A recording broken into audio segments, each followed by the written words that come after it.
ರಾಜ್ಯ ಸರ್ಕಾರ ನಡೆಸಿದ ಜಾತಿ ಜನಗಣತಿಗೆ ವಿರೋಧ ವ್ಯಕ್ತವಾದ ಬೆನ್ನಲ್ಲೇ ಮರು ಜಾತಿ ಜನಗಣತಿಗೆ ಸರ್ಕಾರ ಮುಂದಾಗಿದೆ.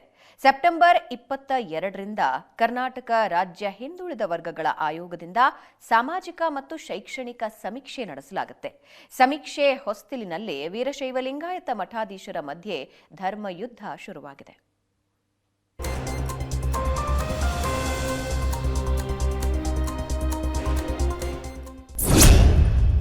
ಜಾತಿ ಗಣತಿ ಹೊಸ್ತಿಲಲ್ಲಿ ಮತ್ತೊಂದು ಧರ್ಮಯುದ್ಧ.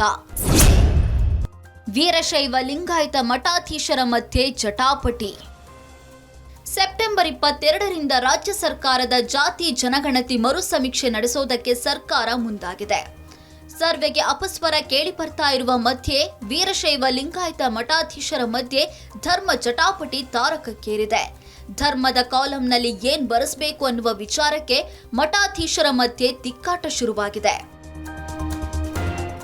ಲಿಂಗಾಯತ ಮಠಾಧಿಪತಿಗಳ ಒಕ್ಕೂಟದಿಂದ ರಾಜ್ಯದಾದ್ಯಂತ ಬಸವ ಸಂಸ್ಕೃತಿ ಅಭಿಯಾನ ಹಮ್ಮಿಕೊಳ್ಳಲಾಗಿದೆ.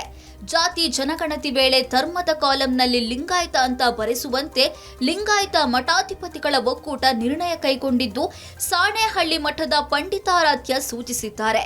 ಆದರೆ ಇದಕ್ಕೆ ಹರಿಹರದ ವೀರಶೈವ ಲಿಂಗಾಯತ ಪಂಚಮಸಾಲಿ ಪೀಠದ ವಚನಾನಂದ ಶ್ರೀ ಲಿಂಗಾಯತ ಬದಲು ಹಿಂದೂ ಅಂತ ಬರೆಸುವಂತೆ ಕೌಂಟರ್ ಕೊಟ್ಟಿದ್ದಾರೆ.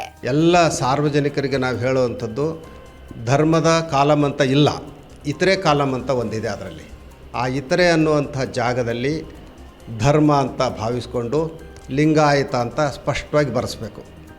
ನಂತರ ಜಾತಿಯ ಕಾಲಂ ಇದೆ ಮುಂದೆ. ಆ ಜಾತಿಯ ಕಾಲಂನಲ್ಲಿ ಅವರವರ ಒಳಪಂಗಡಗಳನ್ನು ಬರೆಸ್ಬೋದು.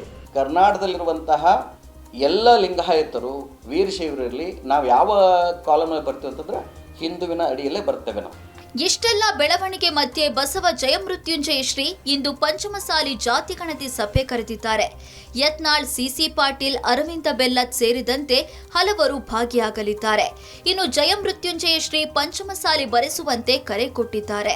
ಜಾತಿ ಗಣತಿಯಲ್ಲಿ ಪಂಚಮಸಾಲಿಗಳು ಯಾವುದನ್ನು ಬರೆಸಬೇಕು ಎನ್ನುವುದರ ಕುರಿತು ಚಿಕ್ಕೋಡಿಯಲ್ಲಿ ನಡೆದ ಪಂಚಮಸಾಲಿ ವಕೀಲರ ರಾಜ್ಯ ಕಾರ್ಯಕಾರಿಣಿಯಲ್ಲಿ ತೀರ್ಮಾನ ಕೈಗೊಂಡಿದ್ದು, Lingayat Panchamasali code number A-0868 ಅಂತೇಳಿ ನಮೂದಿಸಬೇಕು ಅಂತೇಳಿ ಈಗಾಗಲೇ ನಿರ್ಣಯ ಮಾಡಲಾಗಿದೆ.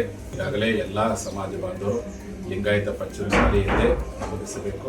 ಪ್ರತ್ಯೇಕ ಧರ್ಮದ ಕಿಚ್ಚಿನಿಂದ ಬೆಂಡಾಗಿದ್ದ ಕಾಂಗ್ರೆಸ್ಗೆ ಈಗ ಜಾತಿ ಸಮೀಕರಣ ನುಂಗಲಾರದ ಬಿಸಿ ತುಪ್ಪವಾಗಿದೆ. ಲಿಂಗಾಯತ ಮಠಾಧೀಶರಲ್ಲೇ ಜಾತಿ ಸಮೀಕ್ಷೆ ಕಾಲಂನಲ್ಲಿ ಏನ್ ಬರೆಸಬೇಕು ಎಂಬುದಕ್ಕೆ ತಿಕ್ಕಾಟ ಜೋರಾಗಿದೆ. ಕ್ಯಾಮರಾಮ್ಯಾನ್ ಕಿರಣ್ ಜೊತೆ ಮಹಾಂತೇಶ್ ಕುರಬೇಟ್, ಏಷ್ಯಾನೆಟ್ ಸುವರ್ಣ ನ್ಯೂಸ್, ದಾವಣಗೆರೆ.